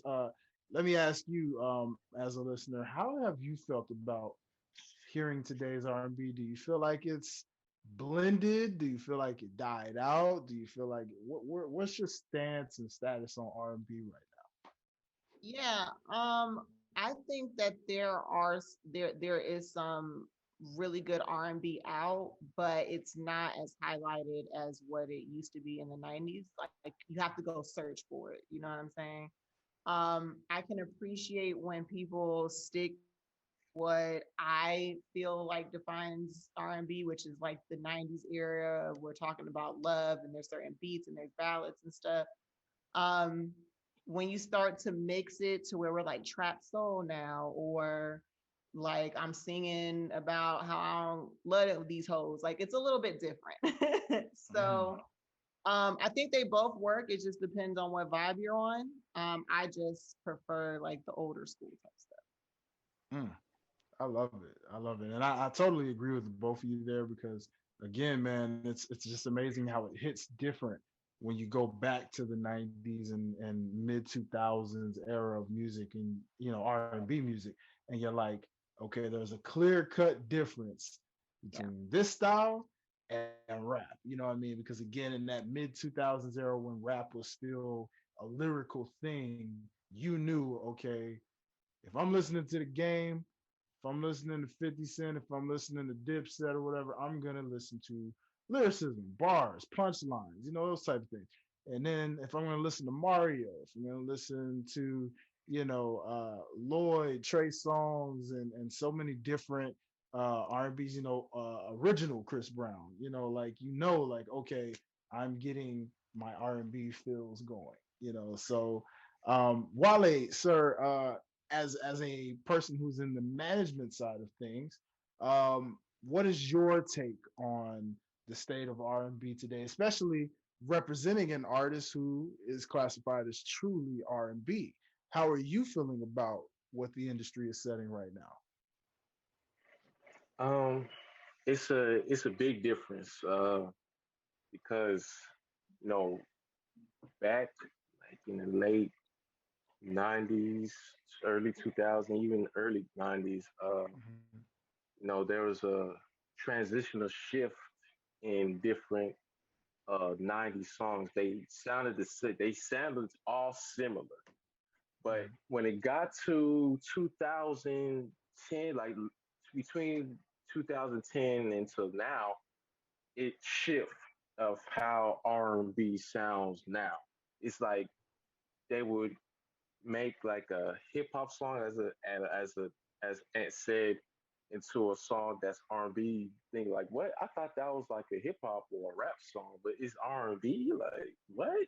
You know, and the genre and the music that they're and the lyrics behind it doesn't possess any type of that R&B feel that we know, especially our generation that we grew up back in the '90s and early 2000s and late 2000s. It's not actually the same that we knew all in love and stuff like that. So coming from my perspective as manager and all that stuff like that, I'm trying to vibe with what they so call R&B nowadays, like how they transition. It's kind of different from how I grew up and how it is now, and it's cool with me, but it's like what Anna and Janine said. It's not the same like how we knew. So anytime somebody says like, okay, I'm an R&B artist. Any artist that comes up to me and says, "Okay, I'm an R&B artist. I want you to listen to my song. I want you to, what I'm saying. I want you to go ahead and I want to play this song for you." I think to myself, okay, if you really R&B artist, I better hear something like what Avant or Day 26 or you Ooh, know, yes. Come on. yeah, old school Chris Brown. Here, your sound got to be like that. That's what I'm picturing. But Hmm. then when you play the song and it's starting to sound like the new artist called Young Blue, or if you're sounding like one of these new artists, his name is Ian Dior. He kind of do hip hop and a little bit of R&B, or if it's starting to sound like Kyle or you know all them people, like I'm like I get it, but it's not. R&B I'm thinking about. You Right. know what I'm saying? So if you're saying that you're an R&B artist, you have to have like the knowledge like Ant has about how R&B sounds. I understand like we're in the new generation. I understand that the instrumentals are different. You know, I understand that the sounds are different, and you have to adjust with that. But your voice is not like how the pros were back then. Your voice doesn't sound exactly how they are. It's sounding more towards the newer generation of how R&B, quote unquote, is right now. So every time I hear that, I'm like, okay, it better be that. Or if not, I'm just saying, nah, bro, you're not R&B artist. You're more hip hop, Yeah. but you Mm. have R&B flavor. You know what I'm saying? So, what? Yeah, there you go. That little sprinkle, yeah. So with working with Ant, I know he gets frustrated a lot when he's working with different producers that trying to work with him as R&B, but he has a distinctive sound and how he wants it to sound and have that R&B flow, like how it should sound to give people that R&B feeling. But because of the instrumentals that they have, the knowledge that they have, you know, it's hard for them to understand that. It's hard for them to understand Ant's perspective of what he wants the song to sound like, and it ends up sounding like R&B now instead of R&B how he wants it to be like to get the feeling. And so I know that his passion with the R&B, I know that he really wants to work as a R&B artist and R&B feeling that people want to know and love rather than a new artist coming to me that says, okay, I'm R&B and B and stuff like that, but then you give me something that I'm not feeling that's R&B. Right. So that's my take on it. That makes sense. I have a question for Ant. So, like, you kind of spoke about this earlier, how your R&B playlist is from like classics like Keith Sweat. I'm sure you got Jodeci up in there, and then you have like your newer R&B. And I went to your SoundCloud, and I think that it's a really good package deal to show your range of like going into these different rooms of like R&B styles without going hip hop. So like you have Turn Up, and you have the Pay Attention track, which are more like feels and kind of intimate and seductive. But then you have like Busted that's like raw and just like doing, you know what I mean? So like is it do you find a room harder to go into versus like another room, or is it just based off of that's all there for you? It just depends on the vibe of the track, I guess. Yeah, what I wanted to do, I wanted to be versatile. You know, Yeah, I want to talk about love songs. I probably want to talk about some sex songs. You know, and just like when I listen to beats, I said, "No, I don't like that. That ain't how I'm feeling today." I said, "Oh snap! Let me hear that beat." Like, like the Busted Down beat.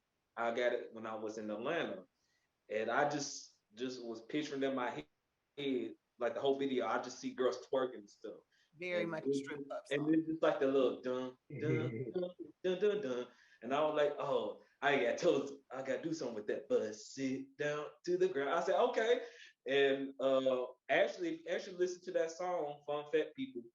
If you actually listen to that song, the female that's rapping on it is my actual sister.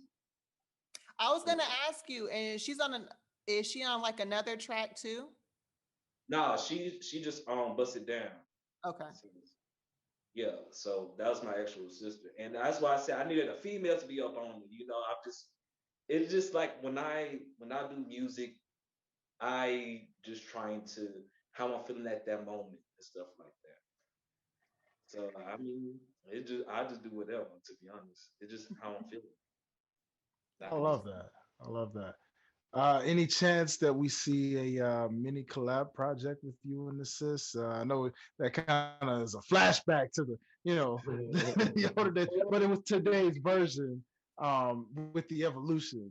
Any chance you kind of get a little mini collab there, or does it not What happen? me and my sister? Yeah, yeah. I mean, I mean, all right. So when my sister first started doing music at 16, I was 14. I collaborated with two of her songs. Yeah, two of her songs, and I felt like because she stopped doing music at all, but she said that I was an influence to her to go back, doing music and everything like that. Then when I got busted down, I said, "Damn, I need a female rapper." I said, "So you want to dust all that shit off? You ain't been to the studio since you was 16, and you about to be 30 now. So how you going? You better kill this shit, Because my name, you." So she Come said, on "I now. get you." When I heard her verse, I said, "Oh, okay." I don't know. I mean, me and my sister do write a couple of songs together because she trying to get back doing R&B, but she's a rapper. She trying to do R&B and everything. We write songs, and I mean, we wrote a couple of songs together. And who knows? We probably do an EP. My mama said, "Y'all need to do some more songs together." I'm gonna say You gotta that. love it. Mama always gonna come in there and say she want the kids together on it. 'Cause I got two talented babies, so I want them to be I on the gotta track. see my babies together on the track.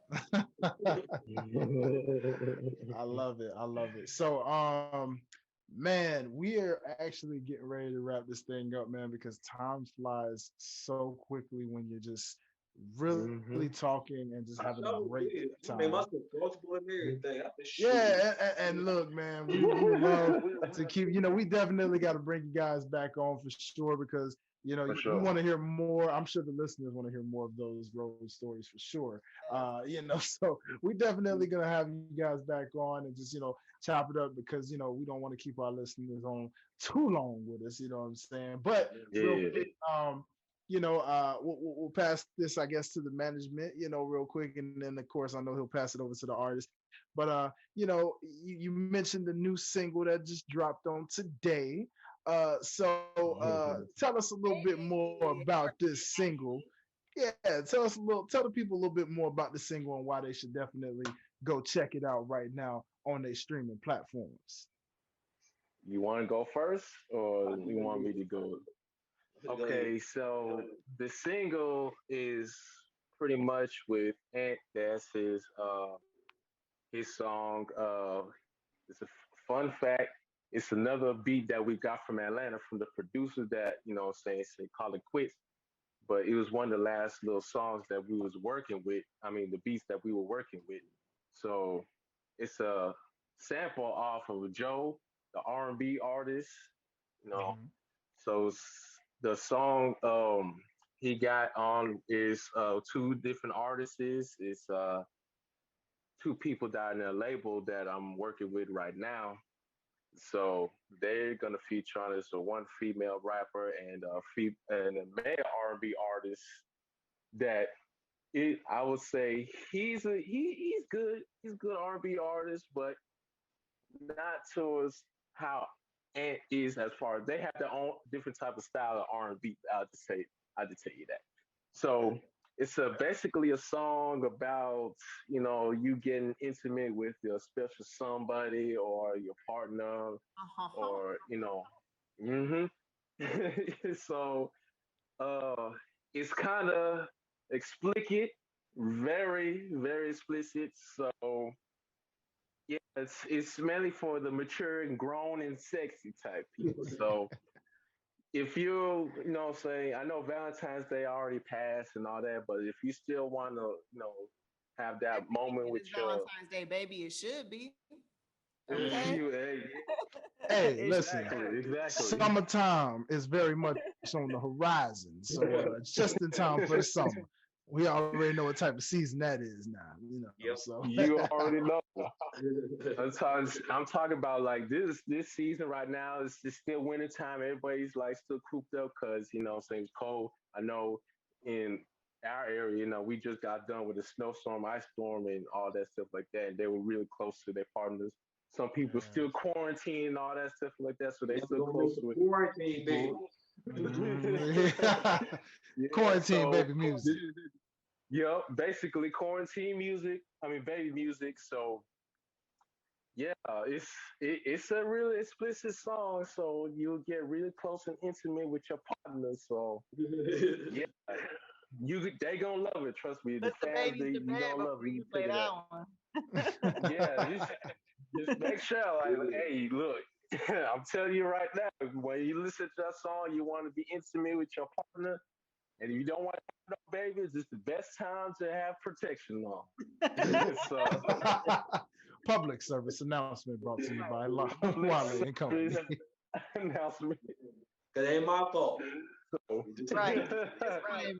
but Any babies made to it's a be great born, it's not my fault. it, it's a great song to listen to, so and vibe to. So it's good. Just check it out. Yeah. So, hey, And you want to speak on this alone? saying, cause nigga we ain't got a lot of time. Let the artist talk. He I know. mean, He I know. go into detail. Come You know, I on. go into detail. I want to say shout out to Gemini. She's the female rapper on there. She's real good. TC the Great, he real good. And they got mixed by Cloud9. Supposed to be doing something in the future together because he's a rapper and he produce. But yeah, I mean, how I got it set up, it's a like what he said, it's a sample of Love Scene by Joe. Very good song. And I like the song because it's different perspective of, loving her down. Gemini is like she do that rough type stuff, and men, like mine's more oral. Let's just say that. and and TC, his verse is more smooth, and got your little grind and stuff on it. So you have different perspectives of loving her down is you can do it rough, you can do it fast, and do the foreplay. You Mm, know, so love it. I need men Yeah. to pay attention to the foreplay verse and or lyrics because it's important. Niggas be feeling like you ain't gotta do that no more. yeah, then Jolly by you lick the clip. Period. I love it. I love it. I'm gonna help in my verse. Gotta help some people out. Yeah. Come on now. Giving them no romantic So tips. yeah, we kind of had it. We kind of did it. You Happening. His Uh-oh. phone was falling. Tried to Yeah, mess the I'm vibe saying up. because I had the nigga rig this. I have no stand, so I had to nigga rig it. So Hey man, it works. Hey, it works. It works. hey, Wale, we know that's the next thing to get him. We gotta give him that chop vibe, baby. Let it get all set. All these Zoom meetings. Oh man, Good I old love it. I perfect, love yeah. it. Listen. So real quick as we get ready to wrap this thing up for sure. Again, we thank you guys so much for coming on with us. Definitely a No phenomenal problem. time, and we are definitely looking forward to bring you guys on anytime to promote everything else you guys got going on from shows, new singles, projects, all that good stuff. Anytime you guys are more than welcome to come right on this very platform, which is created for you guys and for all of our artists on every level, mainstream, independent, wherever. This is the place that you want to be right here on Past the Ox because, well, you ain't gonna have no fun like this nowhere else. yeah, You know what I'm saying? When me and Janine hit the It's no more scene, fun. you know what it is. You know what it is. Shout out to my co-host, greatest co-host in the world. But real quick, tell the people where they can find and follow you.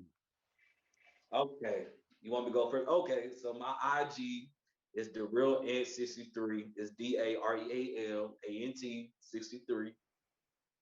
I need some more followers because my follower game is slow. So, hit that follow button. I'm coming up with content. I usually, do uh acapellas and stuff like that and some stuff I be wearing. I just be doing stuff. You don't know what I be doing. But Twitter, 63. I haven't been on Twitter. I got my Twitter, but it's still the same thing. And The YouTube, Red 63. yeah, the real is the real end. You type in the real end, you probably see turn up people. So Come on. Not clear. Never mind. I tried. Hey, I was It's able to okay. see some. It's okay. Don't worry. Producer Derek, we already know to put that in the graphic. He Right, got exactly. you. He got you. You know what I'm saying? Uh, luckily, this is pre-recorded, y'all, so it's all good. You know what I'm saying? Oh man. So, Mr. Manager, Brother Wale, sir, where can the people find you? You may have some independent artists out there saying, I need some representation. You know what I'm saying? Talk to the people. Where can they find you, sir? All right, all right. So I'm on IG. My name is D New Blueprints. And I don't know if I can see it right here. It's kind of Come on now. backwards. Yeah, I should Oh have no, did that makes See sense. it loud and Oh, clear, baby. where's my pen at? I should have did That was really see, see. Luprince. D New Blueprints. Follow me over there.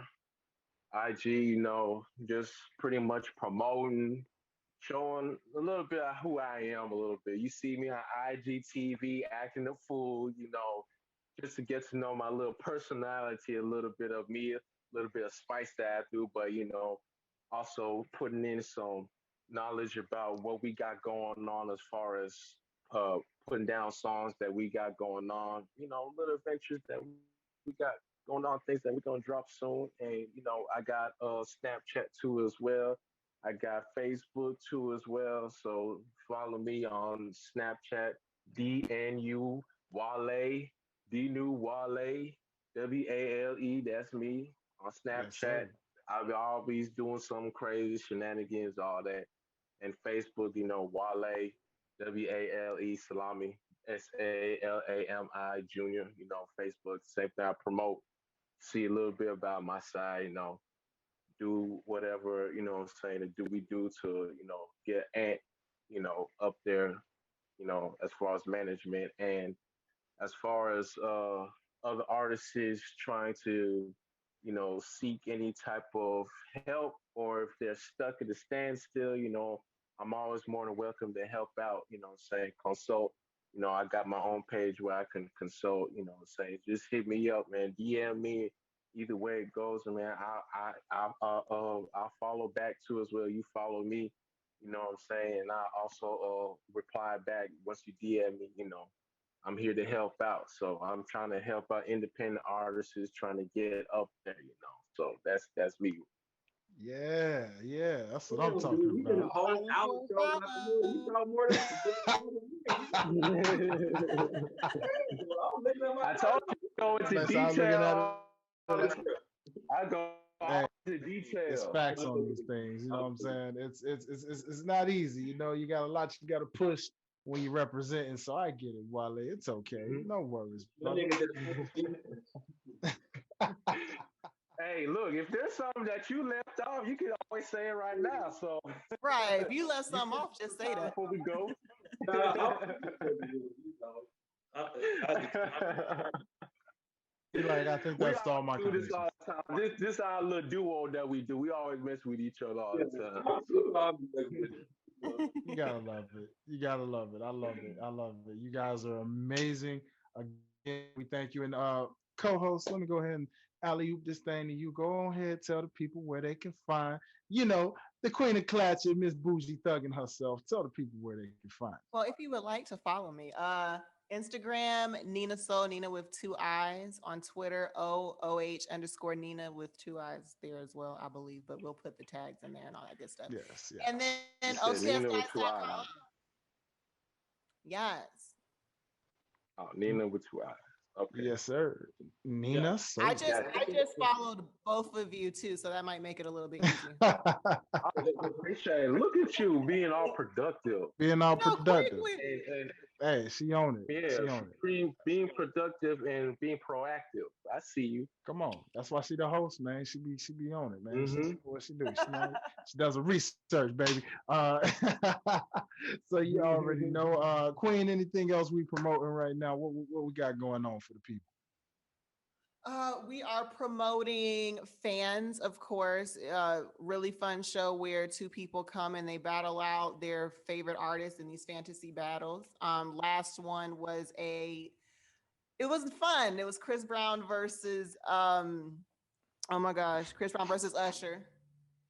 And we have a lot lined up. Some new Come on. stuff. We got Venus and Mars. We need to do an episode soon. Cough, cough, hint, hint, wink, wink. We got Mhm. smoke session confessions coming. We got a lot happening over here on OTS Guys Network. Come on, come on. And speaking of OTS guys, come on. You already know. Listen, speaking of OTS guys, again, ladies and gentlemen, we always got to promote this because we thank you for the media production company that makes a show like this oh so possible. That's right. I'm talking about OTS. And what is OTS? Well, simple. It stands for On the Sidelines, ladies and gentlemen, bringing you all of your media production needs and also just creating content on top of content. So many shows, as my co-host so lovely mentioned. Got shows, new shows like Fans and Smoke Session Confessions. I Am Tremont. You got Realish. You got Past the Ox, of course, right here, yours truly. You got many YouTube shows like Plugged In, which is our little sister show, where we interview, we review independent artists that submit their music to us. And maybe you're an independent artist listening or watching. Simple. Just submit a song over to ptamusic@otsguys.com. That is ptamusic@otsguys.com. And you can have your music reviewed honestly and critiqued by myself, in here, and of course, the man who is not seen on the screen right now, producer Derek himself. And you never know who else is gonna pop in on a show, an episode like that. You may have the Real A.N.T and Wale pop in on a Plugged In just to give you their intake on what they feel about your song. You never know. You know what I'm saying? So make sure you subscribe to the OTS YouTube. Just type in On the Sideline. Shout out to all of you guys who have allowed us to reach over 100 subscribers officially. So we are definitely over the 100 mark, and we are on the road to 200 and so forth to just continually build this YouTube platform. So make sure you type in On the Sideline, hit that subscribe button, hit the notification bell. And if you have trouble, just simply go to the website, www.otsguys.com. So as far as following your boy, well, y'all already know. Follow your boy on Instagram at Dwayne Dickey Jr. That's the personal Instagram, where you see a little bit of everything. The artist, the host, and the Twitcher, for my gamers out there. And then, of course, your boy's an artist, when he's not doing his podcast thing. So just follow your boy at Highlight Life, HILITE Life. Again, shout out to all of you people who've been showing the recent single I got the chance to feature on, Energy. Again, y'all continue to stream that, continue to blow up those views, man. We really had a fun time on that shoot, so I just want to salute you guys. Salute to my brothers here for showing up and representing and just having such a fun time with us on the set. And yeah, man, without further ado, I guess this is where the outro just continues to just play, So, ladies and gentlemen, unfortunately, all good things must always come to an end. And as much as we hate to end things, we always gonna end it on a real great note. And y'all already know how we do. So, without further ado, man, again, we just like to thank our guests of this evening. Y'all make sure that y'all continue to support. Check out their music, check out their movement, because believe me, this is not the last time you guys will hear or see these faces on your TV screen. So, I am Dwayne. This is Janine, and well, the ox has officially been passed over to you, ladies and gentlemen. Until next time, peace.